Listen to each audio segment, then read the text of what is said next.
Dans cette vidéo, nous allons parler plus particulièrement du RSI. Donc nous avons, dans un premier temps, j'ai modifié le RSI, que tout le monde connaît. La modification du RSI, c'est juste l'ajout de 2 couleurs suivant la pente. L'ajout que j'ai fait sur cet indicateur, c'est juste de colorier la courbe RSI d'une couleur montante et d'une couleur descendante. Donc là, en l'occurrence, en vert quand ça monte et en rouge quand ça descend. Après, tout le reste était déjà de base dans l'indicateur, je crois, autant que je me souvienne. Pour l'ajouter, c'est comme n'importe quel indicateur. RSI, donc il y a le RSI standard fourni par la plateforme et le RSI NL qui est ma modification. Pour un RSI, c'est un RSI classique, donc on vous demande le nombre de périodes sur lesquelles est calculé le RSI. 14 périodes. De base, tout le monde prend 14. Vous avez Ludo. Ludo se sert beaucoup du RSI 21, donc 21 périodes. Voilà à quoi ça ressemble. Si vous êtes plutôt en configuration Ludo, sachez qu'il est en 21 périodes et qu'en plus, les lignes de surachat et de survente sont des niveaux de Fibonacci, donc 61.8, donc 62, et 38.2, donc 38. Donc si vous voulez le RSI de Ludo, je vous le fais en détail, il faut mettre 21 en nombre de périodes. La zone de surachat, c'est 62. Et la zone de survente, c'est 38. Et là, vous êtes prêt pour suivre le webinaire de Ludo.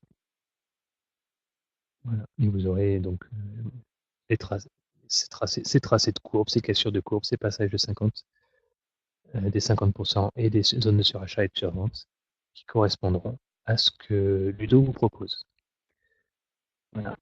En modifiant cet indicateur, je me suis rendu compte que le codage était faux. Qu'est-ce que le RSI?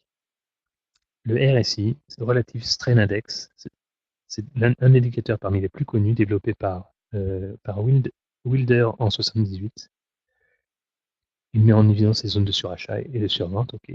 Ces zones permettent d'identifier les essoufflements, etc., etc. Cet indicateur est borné de 0 à 100, qui mesure la régularité avec laquelle les cours montent ou baissent dans une période déterminée. Et surtout, je vais vous expliquer rapidement la formule. En fait, cet indicateur compte le nombre de bougies rouges et de bougies vertes qu'il y a dans la période que vous avez déterminée. Donc, quand c'est 21, il regarde les 21 dernières bougies. Il regarde combien il y a de bougies rouges, combien il y a de bougies vertes, et il en déduit un pourcentage. C'est plutôt, il compte pas exactement le nombre de bougies rouges et le nombre de bougies vertes, mais les séances, c'est-à-dire entre l'open et la close. Je préfère le simplifier en disant, ça compte le nombre de bougies rouges et de bougies vertes, parce que je vais vous montrer quelque chose de très intéressant. 1, 2, 3, 4. Quand on pousse le RSI à de très basses valeurs, on observe des choses assez bizarres, à savoir que nous avons décidé de calculer le RSI sur 4 périodes. Si je mets mon graphique ici, le RSI de cette valeur-là, vous voyez qu'il est à 94%. Pourtant, si je prends les 4 dernières bougies, 1, 2, 3, 4, et même si j'avais pris 5, ce sont que des bougies vertes. Donc nous avons 4 bougies vertes, nous avons 0 bougie rouge. Quel est le pourcentage de bougies vertes par rapport aux bougies rouges? Chez moi, il est de 100%. Pourtant, on n'atteint pas 100%. Pourquoi on n'atteint pas 100%? Parce qu'en fait, dans le calcul, il se trouve que, je veux bien qu'il me redonne la main, cette bougie-là, j'en ai pris une au hasard, cette bougie-là, elle intervient dans le calcul, ce qui est inexcusable. On peut avoir, encore une fois ici, on peut encore zoomer ici, c'est flagrant aussi. Ici, nous avons 1, 2, 3, 4, 5, 6, 7 bougies vertes. 7 bougies vertes et pourtant le RSI monte à 88%, ce qui signifie que pour lui, il y a eu 88% de séances positives et surtout 12% de séances négatives. Où sont les 12% de séances négatives? Alors que je lui ai demandé de travailler sur les 4 dernières bougies. Donc les 4 dernières bougies, hop, je vous les mets. C'est hop, 1, 2, 3, 4. Voilà. Sur ces bougies-là, le RSI nous informe qu'il y a 12% de séances négatives. Voilà, c'est du grand n'importe quoi, on peut le dire. Donc du coup, j'ai tenté, vu que ce n'était pas très compliqué quand même, la formule est loin d'être compliquée quand même, c'était pas facile de se tromper. Malgré ça, on se met en 4, et voici hop, le vrai RSI. Le vrai RSI, il montre bien ici un palier, ce qui veut dire qu'ici on avait bien, on est à 100% et on reste à 100% parce que on est à 100% dès qu'on a eu 4 séances vertes d'affilée, ce qui est normal puisqu'on a eu que des séances vertes et aucune séance rouge. Donc il y a 0% de séances rouges. Et surtout, comme on en a eu 1, 2, 3, 4, 5, forcément on a 2 valeurs de 100%. On a aussi des valeurs à 0%. Autre curiosité du code, alors là ça va être un peu plus pour les informaticiens on va dire. À chaque fois qu'on calcule une formule mathématique, on a toujours besoin de valeur initiale. Et la valeur initiale, dans la formule, vous voyez bien qu'à un moment, pour tous ceux qui ont été au moins au collège, ils s'aperçoivent qu'ici on fait h divisé par b. Donc pour simplifier, les séances positives divisées par les séances négatives.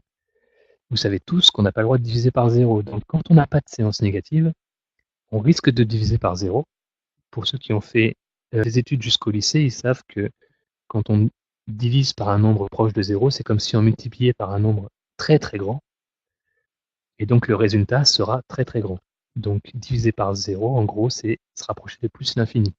Ce qui, dans notre cas, représente donc des séances vertes et aucune séance de baisse, donc aucune séance rouge, ce qui amènerait à vouloir avoir 100%.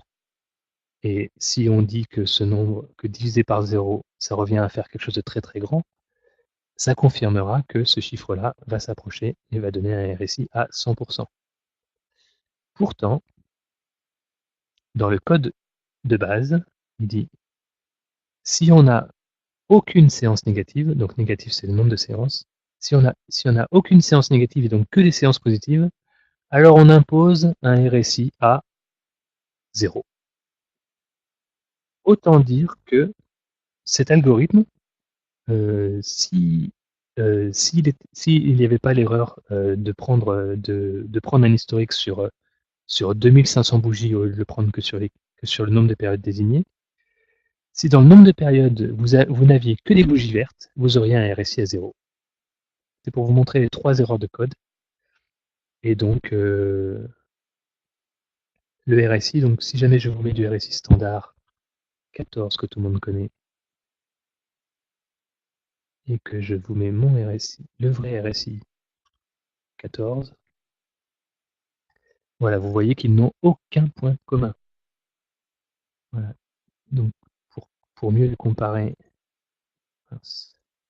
il faut que je remette 70 et 30.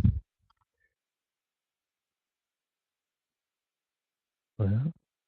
Donc les cassures ne sont pas au même endroit, les niveaux ne sont pas les mêmes, l'allure globale a l'air identique, mais si vous commencez à tracer des lignes de tendance sur ces indicateurs, vous allez vous planter royalement.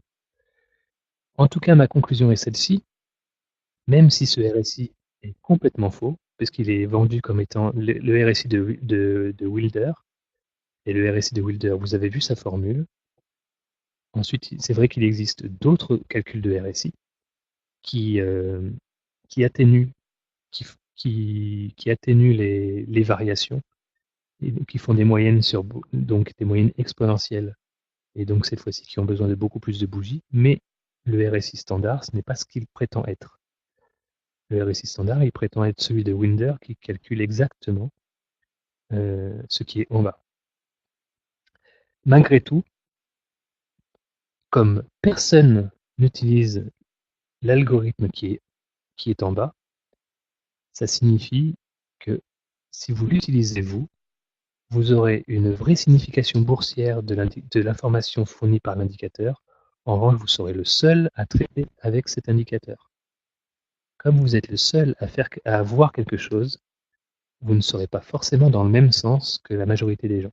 Sachez que toutes les plateformes que j'ai testées, donc j'ai testé TradingView, j'ai testé PRT et j'ai testé la TS2, elles ont toutes cette erreur-là. Le problème d'avoir cette erreur-là, c'est que maintenant votre RSI dépend de la taille de l'historique fourni par votre plateforme. Du coup, si jamais vous regardez la dernière valeur, 52.66, maintenant vous allez sur PRT.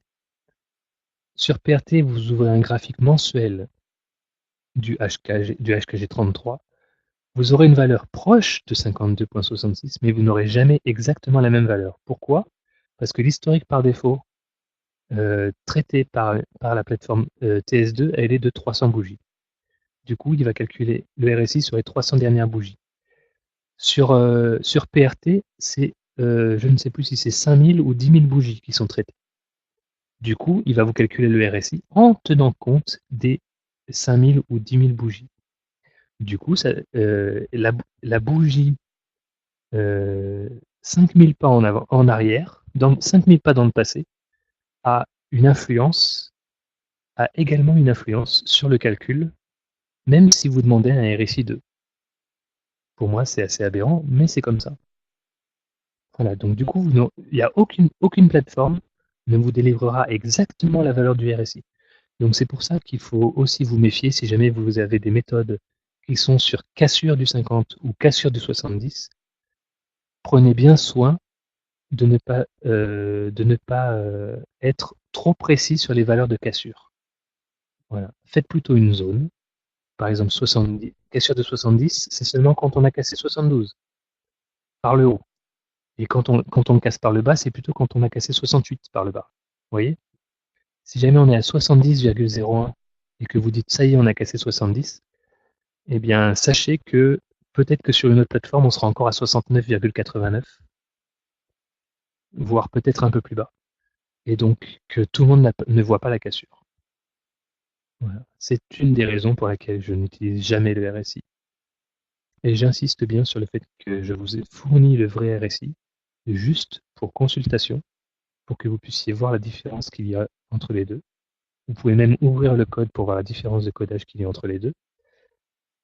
Si ça vous intéresse, il n'y a aucun problème, tout est libre, mais par contre, si vous avez une méthode basée sur le RSI, c'est le RSI standard, et j'insiste, c'est le RSI tout court, le RSI underscore NL qu'il faut utiliser, et surtout pas le vrai RSI. Voilà, ceci met fin à la vidéo. À bientôt.